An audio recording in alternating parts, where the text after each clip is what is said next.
जगरगुंडा और तर्रेम के इलाके में एक बड़ी घटना हुई।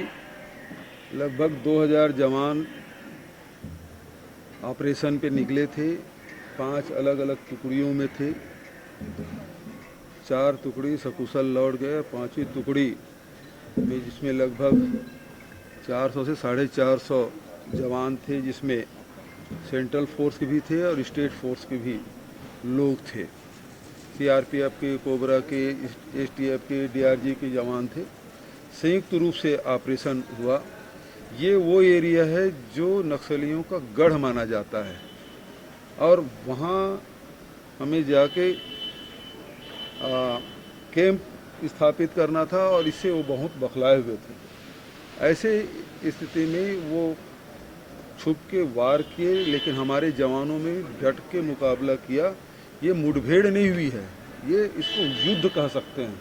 आमने सामने 4 घंटे तक की लड़ाइयाँ चली है। दोनों तरफ से गोलियां, बारूद और रॉकेट लॉन्चर का प्रयोग किया गया। हमारे जवान शहीद हुए, लेकिन कोऑर्डिनेशन इतना तगड़ा था कि उनको, जो जवान शहीद हुए उसको भी ले आए, उसके हथियार भी लाए, जो घायल है उसको भी लाए। जो जवान शहीद हुए हैं उनको मैं नमन करता हूं। उन पे हमें गर्व है कि बहुत बहादुरी से वो लड़े और घायलों को लाए। लेकिन वहीं नक्सलियों को भी भारी नुकसान हुआ है।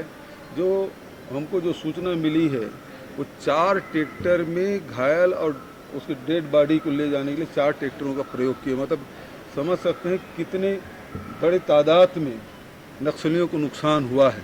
इसी बात से अंदाज़ा लगा था 4 ट्रैक्टर लाए गए, जिसमें भर के उनके डेड बॉडी और घायलों को ले जाया गया।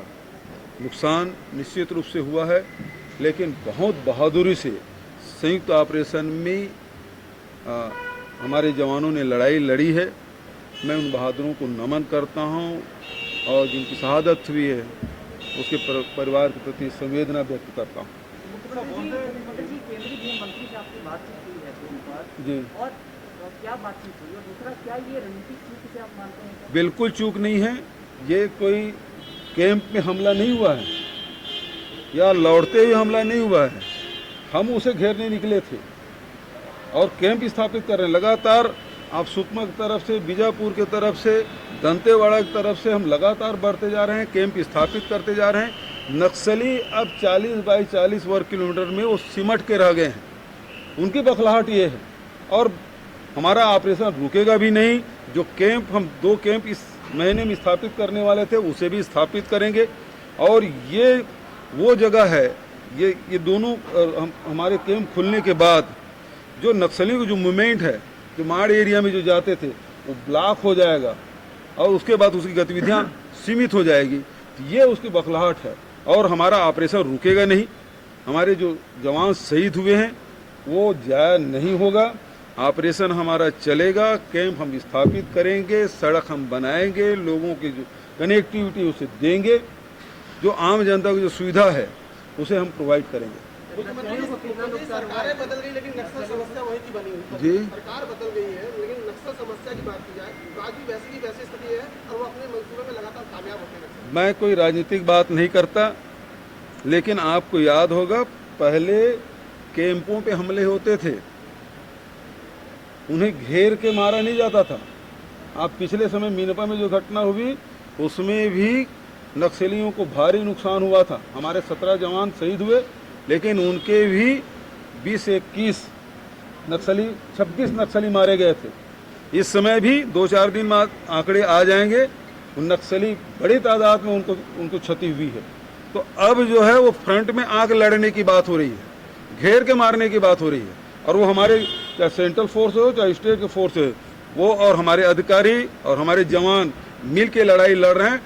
ये आखिरी लड़ाई नक्सली लड़ रहे हैं, बहुत जल्दी यहाँ से उसको सफाया हो जाए। बिल्कुल इंटेलिजेंस फेलियर नहीं है। कुछ दिन पहले बस को भी उड़ाया था, तो क्या लगता है इनपुट पहले देखिए से था? देखिए छोटे छोटे जो घटना है आईडी ब्लास्ट वगैरह एक अलग मुद्दा है। ये पहली बार उसके जो मिलिट्री फोर्स है उसके नंबर 1 उससे सीधे मुठभेड़ हुई है। हम उसके मान में जाकर उसे लड़ाई लड़ रहे हैं, ये छोटी बात नहीं है और हमारे जवानों के हौसले बुलंद हैं। Thank you.